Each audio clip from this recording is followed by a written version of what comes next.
Hello friends, स्वागत आहे तुमचं राणी या ब्लॉगमध्ये. कसे आहात तुम्ही? आय होप तुम्ही मस्त आणि मजेत असाल. चहा वगैरे झाली का?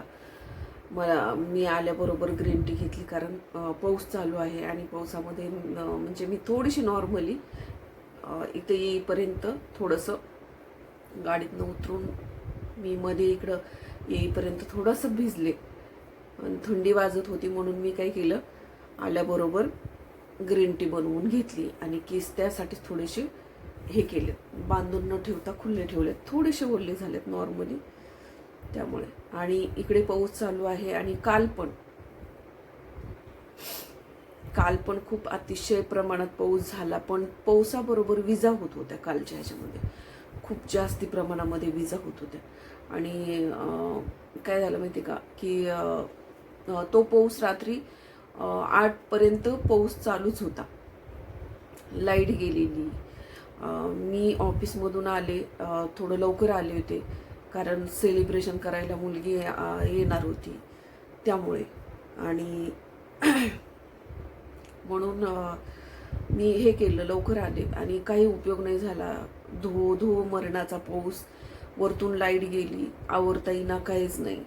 आणि जेव्हा लाईट आली तेव्हा मग मी नंतर म्हणजे 8 वाजता परत आवरलं आणि मग केक वगैरे कट केला आणि मग परत ती म्हणे की बाहेर जेवायला जायचं.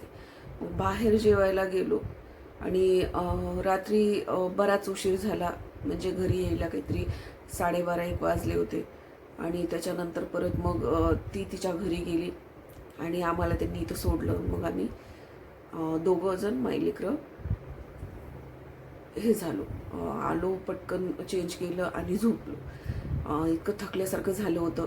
आणि ना तुम्ही मला म्हणता की नाही का फॅमिली फोटो शेअर करा, मला पण आवडलं असतं, परंतु तुम्हाला सांगू का की जर बाकीच्या लोकांना आवडत नाही, माझ्या घरातल्या, म्हणजे जसं की माझ्या मुलाला आणि माझ्या मुलीला पण आवडत नाही, तर आता ते लोक नाही म्हणतात आणि मी त्यांना बिना विचारता तर शेअर करू शकत नाही. आणि ते दोघं पण लगेच नाही म्हणतात. मग आता जबरदस्ती तर मी करू शकत नाही त्यांना, बरोबर की नाही? कारण जर ती मला कुठल्या गोष्टीपासून रोकटोक करत नाहीत, म्हणजे व्हिडिओ बनवण्यासाठी मनाई करत नाहीत, रील्स बनवण्यासाठी मनाई करत नाहीत, सोशल मीडिया यूज करण्यासाठी मला कधी रोकटोक करत नाहीत, तर मग मी त्यांना जबरदस्ती कशाला करू की म्हणजे तुम्ही यूज करा किंवा मला तुमचे फोटो हे करू द्या. तर ते नाही त्यांना आवडत. जोपर्यंत ती स्वतःहून म्हणत नाहीत ना की हा ठीक आहे, तोपर्यंत मी इथं शेअर करू शकत नाही. सॉरी त्याबद्दल. कारण तुम्ही माझी एक फॅमिली आहे आणि माझी फॅमिली तुम्हाला बघायची अपेक्षा जरूर असणार आणि मला पण आवडलंच असतं. कारण आता जर त्यांना आवडत नाही, त्यांना नाही हे करायचंय, तर ठीक आहे ना, मग बघू किती दिवस हे करतात, बरोबर की नाही? तर असं आहे. त्यामुळे मी तुम्हाला माझा फॅमिली फोटो किंवा मी माझे मुलं कसे आहेत एक्झॅक्टली हे तुम्हाला माझ्या तोंडूनच ऐकूनच समाधान घ्यावं लागेल, जोपर्यंत त्यांची इच्छा होत नाही, बरोबर ना? आणि आपण एखाद्याच्या इच्छेविरुद्ध मी मी मला जर कोणी फोर्स केलं ना, मला जर कोणी जबरदस्ती केली ना हे कर म्हणून, तर माझी इच्छा नसेल तर मी करत नाही. तसंच जर त्यांची इच्छा नसेल तर मी पण त्यांना जबरदस्ती करू शकत नाही, बरोबर की नाही? आपण कसं असते माहिती आहे का, आपण जसं वागू तसं ते वागत असतात. आता मी त्यांना प्रत्येक गोष्टीला आझादी दिलेली आहे. पहिल्यापासून मी प्रत्येक गोष्टीला त्यांना एक म्हणजे नाही का असं मोकार टायमिंग बाहेर फिरणं, पार्ट्या करणं आणि जास्त मित्रांसोबत हे करणं, ह्याच्या व्यतिरिक्त मी बाकीच्या सगळ्या गोष्टीला आझादी दिलेली आहे. त्यामुळं ती आज मला रोकटोक करत नाहीयेत, बरोबर की नाही? आणि ते मला समजू शकतात की हा बाबा हिला आवड आहे किंवा आवडतं, म्हणून ही सोशल मीडिया यूज करते. आणि मी आत्ताच करत नाहीये, मी कित्येक वर्ष झालं, कमीत कमी सोशल मीडिया यूज करते. त्याला मला असं वाटते 12-13 वर्ष झालेत की मी सोशल मीडियावरती ॲक्टिव्ह आहे. सुरुवातीला फेसबुकवर होते, फेसबुकच्या नंतर टिकटॉकच्या नंतर इन्स्टा वगैरे, मोज, टकाटक वगैरे हे ॲपवरती मी ॲक्टिव्ह होते. त्यामुळे मला म्हणजे असं की कधीही माझ्या मुलांना म्हणावं लागलं नाही की तुम्ही का बरं मला टोकता, हां, भलेही ती मला मदत करत नाहीत, ते पण सांगते मी तुम्हाला. मला ते व्हिडिओ शूट करायला मदत करणार नाही किंवा मला ते एडिट करून देणार नाही. अ, हे प्रकार ते करतात. परंतु मला करण्यासाठी तू हे करायचं नाही असं म्हणत नाही. त्यामुळे मी त्यांना तशी जबरदस्ती करणार नाही. ज्या वेळेला ती म्हणतील की आम्हाला काही प्रॉब्लेम नाही, तू आम्हाला व्हिडिओमध्ये घेऊ शकते किंवा तू आमचे फोटो पोस्ट करू शकते, तू आम्हाला दाखवू शकते तुझी फॅमिली म्हणून, त्याच वेळेला मी तुम्हाला नक्कीच दाखवण्याचा प्रयत्न करेन. तर काल बड्डे कसा झाला आणि कोण कोण आलं होतं आणि माझ्यासाठी किती अनमोल गिफ्ट आलेलं आहे आणि ते किती मोलाचं आणि किती महागाचं आहे हे तुम्हाला नक्कीच बघायचं आहे. व्हिडिओवर कंटिन्यू बनून राहा. तर माझा म्हणजे कितवा बड्डे झालाय असं तुम्हाला वाटत असेल तर 39 कंप्लीट केलेत मी आणि 40 मध्ये प्रवास केलेला आहे सुरू. तर आता पुढचं आत्तापर्यंत तर आयुष्य मी सगळं इतरांसाठी जगत गेले, परंतु आता माझी इथून पुढची इच्छा आहे की माझा पुढचा जे आयुष्य जेवढं बी राहिलेलं आहे तेवढं आयुष्य मला फक्त मी म्हणून आणि स्वतःसाठी जगायचे. आणि म्हणजे आपले कर्तव्य तर पार पाडायचे, सोडून देऊन नाही जगायचे. कर्तव्य पार पाडायचे, सगळ्या गोष्टी करायच्या, परंतु फक्त आता पहिल्यासारखं जास्त गुंतत नाही जायचं कुणामध्ये, बरोबर की नाही. स्वतःमध्ये गुंतायचं, स्वतःवर प्रेम करायचं, स्वतःवर विश्वास ठेवायचा आणि स्वतःसाठी जगायचं. बाद झालं आता इतरांसाठी जगणं, इतरांसाठी झुरणं, इतरांसाठी रडणं, इतरांसाठी सगळं काही करणं, इतरांच्या मनाचा विचार करणं, इतरांच्या स्वप्नांचा विचार करणं आणि इतरांच्या चांगल्या भविष्याचा विचार करणं आता सोडून द्यायचं. आता स्वतःच्या भविष्याचा विचार करायचा की कसं मला आनंद कुठून भेटेल आणि मी सुखी कशी राहील.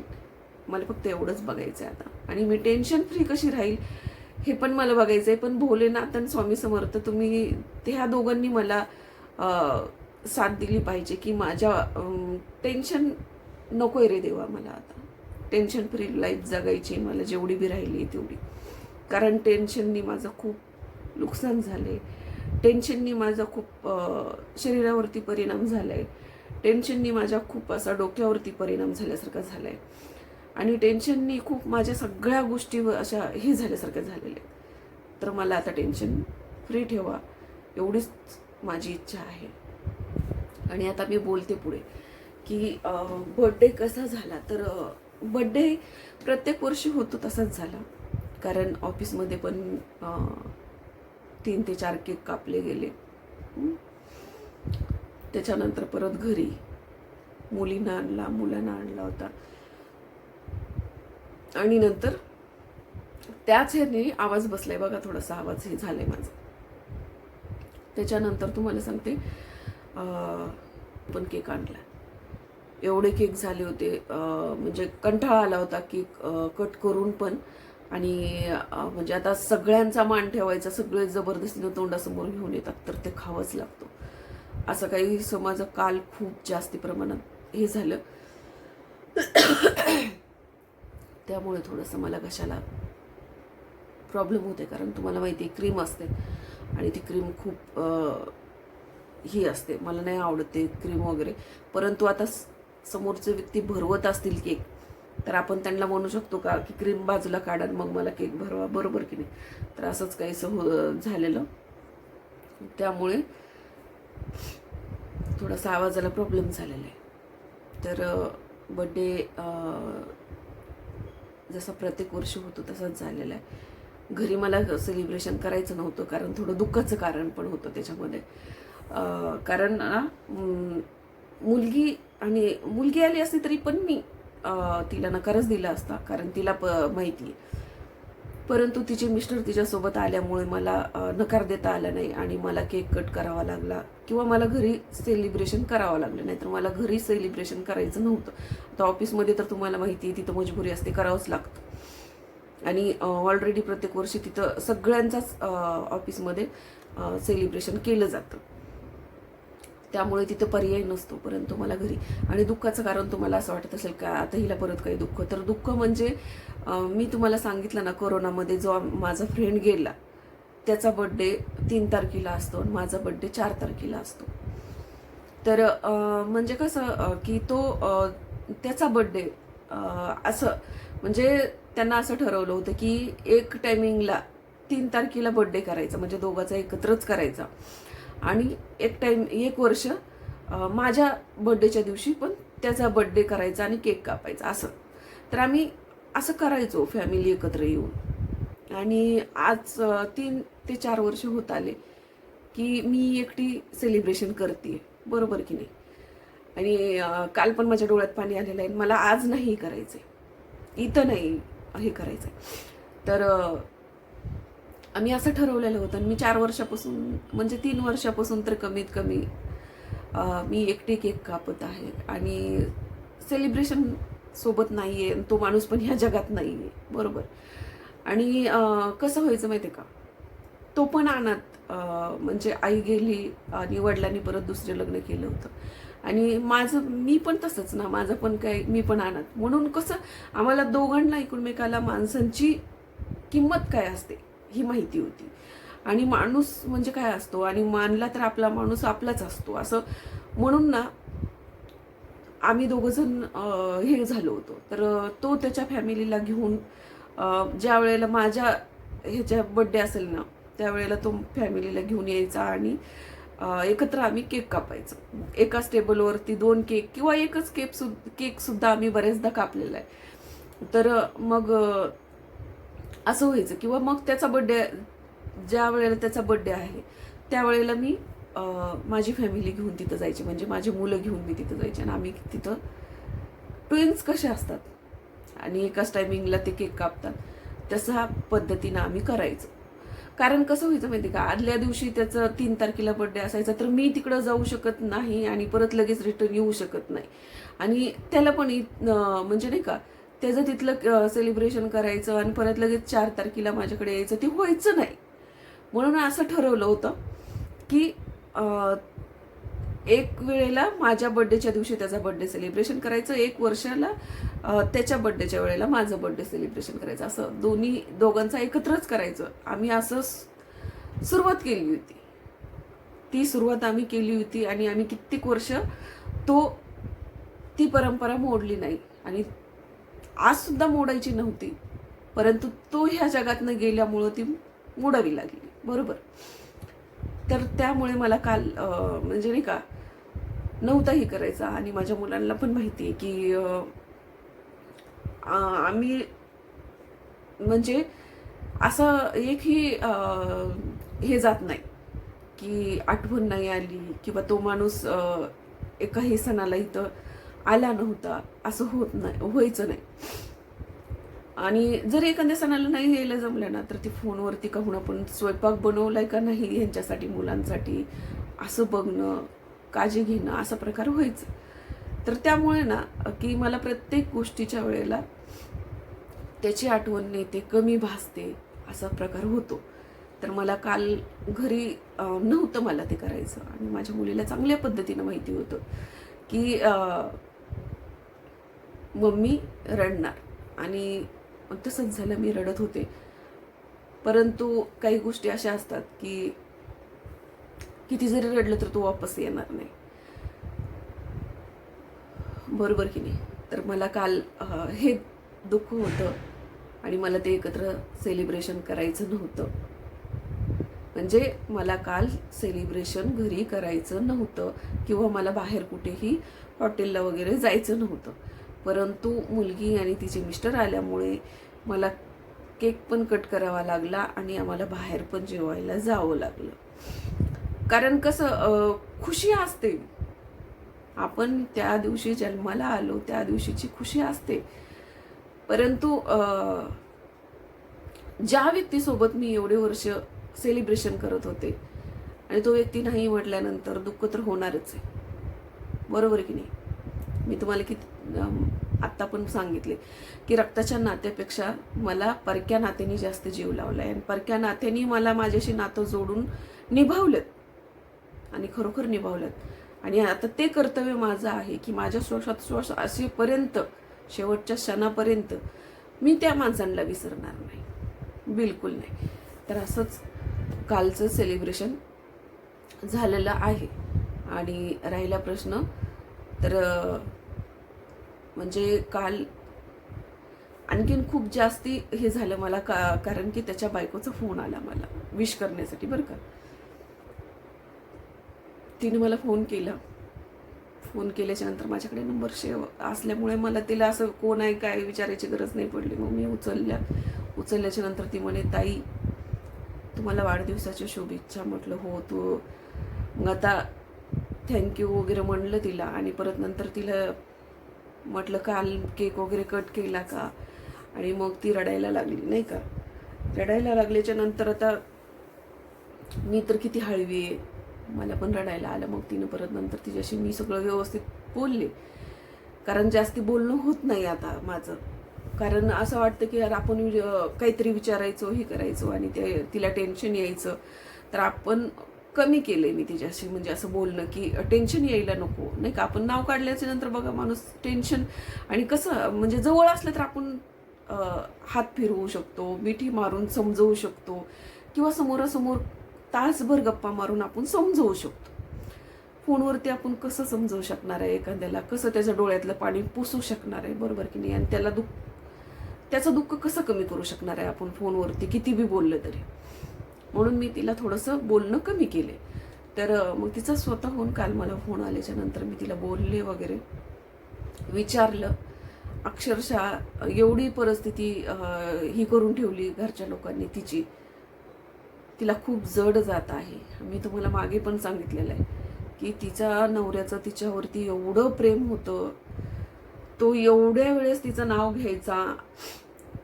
आणि तो कितीतरी वेळावर का माझ्याकडे सुद्धा, म्हणजे एवढं प्रेम बायकोवरती करणारा, जो माझ्याशी रक्ताचं नातं नसताना माझ्यावरती एवढा जीव लावणारा, एवढा जीव ओवळून टाकणारा माणूस, ती बायकोवरती किती प्रेम करत असेल विचार करा. आणि खूप जीव होता त्याचा बायकोवरती. सतत बायकोचं तोंडात नाव असायचं आणि सतत असं अर्ध्या तासाला फोन करायचा, तिला जेवली का, तब्येत ठीक आहे का, चौकशी करायची असं. तर आज तिला काय वाटत असेल त्या गोष्टी, बरोबर की नाही. तर ती अशी सांगत होती ना की म्हणजे घरातले लोक खूप बदलले. आणि बदल हा माणसात होतो फक्त इस्टेटीमुळे. आणि इस्टेट भरपूर त्यानं कमवून ठेवलेले. त्याची आई गेल्याच्या नंतर तो लहान होता आणि त्याचा सांभाळ दुसऱ्या समाजाच्या लेडीजनं त्याचा सांभाळ केला, मुलगा म्हणून सांभाळला. व्यवसाय वगैरे सेटल होता त्यांचा, त्या व्यवसायामध्ये हात कधी कधी जाऊन बसायचा शॉपवरती. आणि असं करत करत त्याला त्या व्यवसायाचा अभ्यास केला, तो व्यवसाय असतो कसा. शिक्षण केलं 12वी पर्यंत, बरं का. 12वी पर्यंत शिक्षण केलं. त्याच्यानंतर मग आणि कुणी त्याच लेडीजने सांभाळलं, बरं का. लहानपणी जी लेडीजने सांभाळलं त्याच लेडीजनं शिक्षण केलं वगैरे आणि त्याच लेडीजनं सांभाळलं. मग त्याच्यानंतर बी तिचे मुलं जे होते ना, ती ह्याला भावासारखंच धरायचे, सांभाळायचे. आणि त्यांचा जो व्यवसाय होता त्याच्यावर हा जाऊन बसायचा. मग ह्या त्या व्यवसायाचा अभ्यास केला आणि नंतर थोडा मोठा झाल्याच्या नंतर यानं स्वतःचा व्यवसाय टाकला. आणि ती पण, कारण त्याच्या वडिलाची थोडी शेती वगैरे, घर असं होतं. असं काही नव्हतं की त्याच्याकडे काहीच नव्हतं. मग त्यानं त्याच्यातनंच काहीतरी करून छोटासा व्यवसाय सुरू केला पहिल्यांदा. आणि तो व्यवसाय चांगला सेटल झाल्याच्या नंतर त्याच्या त्या भावांनी, मानलेल्या भावांनी, ज्या सांभाळलेल्या भावांनी त्याचं लग्न करून दिलं. आणि लग्न करून दिलं तसं हा वेगळा पडला, बाहेर पडला. यानं स्वतःची घर बांधलं जागा घेऊन आणि मस्त सगळं हे केलं. मग तो असाच सक्सेस होत गेला. मेहनती खूप, रात्रंदिवस काम करायचं, नुसता पैसा कमवायचा. तर ती असं त्यानं शेती 25 एकर स्वतःची शेती वडिलाची सोडून घेतली आणि ती सगळी बायकोच्या नावावर केली. एवढा जीव होता बायकोवरती आणि एवढा विश्वास बायकोवरती. मग नंतर जागा घेतला. पुण्यामध्ये सुद्धा त्याचे फ्लॅट आहे. आणि ते असे जागोजाग जागा वगैरे घेतल्या. आणि त्या पण बऱ्याच बायकोच्या नावावरती, काही स्वतःच्या नावावरती असं करून ते मस्त चाललं होतं, भरपूर कमवलं. आणि ती सगळी कमाई आता हा गेला. आणि बायको जास्त शिकलेली नाहीये आणि ती जास्त स्ट्रॉंग पण नाहीये. ती साधं दुखलं तर रडायची, लगेच फोन करायची. म्हणजे असं तिचं होतं. आणि कारण ह्यानं सगळं मला सांगितलेलं होतं ना, की ती अशी आहे, तशी आहे, ती खूप हळवी आहे, ती खूप घाबरट आहे, तिला जास्ती काही कळत नाही. आणि अरे तू बाहेर जाऊच दिलं नाही, काही तिला बाहेरचं जगच माहिती होऊ दिलं नाही, घराच्या बाहेर पाऊलच ठेवू द्यायचं नाही तिला, सगळं जागेवरती आणून पुरवायचं. मग तिला कसं बाहेरचं जग माहीत होईल, कसं असतंय ती, बरोबर की नाही? आणि अचानक डोंगर कोसळला, हा गेला. आणि त्या लोकांनी फायदा उचलला की आता एवढी सगळी इस्टेट आहे, तर मग तिला हे करून. आणि मुलगा लहान आहे आणि माझ्या मुलापेक्षा लहान आहे मुलगा. एक मुलगी होती माझ्या पेक्षा मोठी असेल किंवा तिच्याच बरोबरची असेल, तर तिचं लग्न झालं होतं. तो असतानाच त्यानंच करून दिलं होतं. आणि नंतर एक आणखीन बिना लग्नाची मुलगी होती, तिच्यापेक्षा लहान मुलगा होता. त्याच्यामुळं तो मुलगा लहान आहे, असं नाही आहे की तो इस्टेट सगळी सांभाळेल किंवा तो त्याचा बिझनेस हँडल करेल. त्या बिझनेस उभा करण्यासाठी त्याने इतकं कष्ट घेतलेलं आहे, रात्रंदिवस एक करून ते बिझनेस उभा केला. म्हणजे हॉटेल, बरं का, एवढं छान हॉटेल उभा केलेलं आणि त्याचं स्वप्न ते. आणि तो इतका तिथं रात्रंदिवस पडून राहायचा माहिती का, घर बायको सोडून तो तिथं झोपायचा. आणि त्याचा इतका जीव. आणि ते हॉटेल त्यांनी विकलं. म्हणजे ते हॉटेल त्यांनी विकलं आणि त्याचं स्वप्नच विकून टाकलं. ऐकलं आणि खूप असं शॉक बसल्यासारखं झाला मला. आणि मी बोलले पण तिला, तुम्ही चुकीचं केलं म्हटलं. तुम्हाला माझ्यापेक्षा जास्ती तुम्हाला माहिती आहे, तो घरी थांबायचा नाही, हॉटेल करायचा. आणि त्या हॉटेलमध्ये त्यानं त्याचं जीव की प्राण लावलेला. आणि तुम्ही त्याचं स्वप्न विकलं म्हणलं, कसं होईल नाही का? त्याच्या आत्म्याला शांतता कशी लागेल? बरोबर की नाही? त्याच्या आत्म्याला शांतता कशी लाभेल की तुम्ही त्याचं स्वप्नच पार बरोबर की नाही? तर अशी मागची लोक असतात. आपण म्हणतो ना नातेवाईक, कोणी कोणाचं नसतं. अख्खं घर खायला बसले ते लोक. बऱ्यापैकी 4 वर्षामध्ये त्यांनी बरबाद करण्याचा प्रयत्न केलाय. आणि ही लेडीज अशीच राहिली. तिला समजवलं मी, खूप समजवले, तिला बोलवले मी इथं. म्हटलं फोनवरती जास्ती बोलण्यापेक्षा तू 2 दिवस मुलांना घेऊन ये. पण आता काय माहिती येते की नाही, कारण ती कधीही नवऱ्याशिवाय बाहेर पाऊल ठेवत नव्हती. असं एवढं सगळं ऐकल्याच्या नंतर परत तर मग मी पारच ही होऊन गेले की, म्हणजे मला चांगल्यापैकी माहिती होतं की त्याचं स्वप्न त्या हॉटेलमध्ये किती जीव आहे. ती स्वप्न हॉटेल म्हणजे त्याचा जीव आहे. आणि ती खूप खूप बेकार परिस्थिती झाली. आपले म्हणतात ना, आपलेच माणसं आपल्या माणसाला लुबाडतात, लुटतात आणि खरोखर लुटतात. कितीतरी उदाहरण समोर आहेत. आणि मी स्वतः एक उदाहरण आहे ना. माझ्या घरातल्यांनी तर काय केलेलं आहे, खूप काही असं, म्हणजे खूप अवघड आहे. त्यामुळे चला, व्हिडिओ मोठा होत आहे. तर मी तर तुम्हाला सांगितलं की काल बर्थडे कसं सेलिब्रेशन केलं हे तुम्हाला सांगितले. आणि मला करायचं नव्हतं त्याचं पण रिझन सांगितले तुम्हाला. परंतु मुलगी आणि तिचे मिस्टर आल्यामुळे ते सगळं झालं, करावं लागलं. परंतु छान पद्धतीने झाला. आणि तुमच्या सगळ्यांना मनपूर्वक आभार तुमचे, धन्यवाद, थँक्यू सो मच. खूप सगळ्यांनी मला भरभरून शुभेच्छा दिल्या आणि मी ती शब्दात व्यक्त होऊ शकत नाही, तरी पण तुम्ही समजून घ्या. आणि तुम्हाला परत एकदा थँक्यू सो मच, धन्यवाद की तुम्ही एवढ्या छान मला शुभेच्छा दिल्या आणि एवढं भरभरून प्रेम दिलं तुम्ही मला. म्हणजे तुमच्या त्या शुभेच्छा बघून मला असं हे झालं होतं, हृदय भरून आलं होतं की यार माझे लोक मला भरभरून आशीर्वाद देत आहेत. तर तुमच्या आशीर्वादाने पुढचं आयुष्य पण माझं चांगलं जाऊ आणि जाणारच आहे. पॉझिटिव्ह विचार करायचे ठरवलेत मी आता आणि पॉझिटिव्हच विचार करणार. तर थँक्यू. एवढ्या छान तुम्ही शुभेच्छा दिल्या मला आणि माझा दिवस कालचा छान गेला.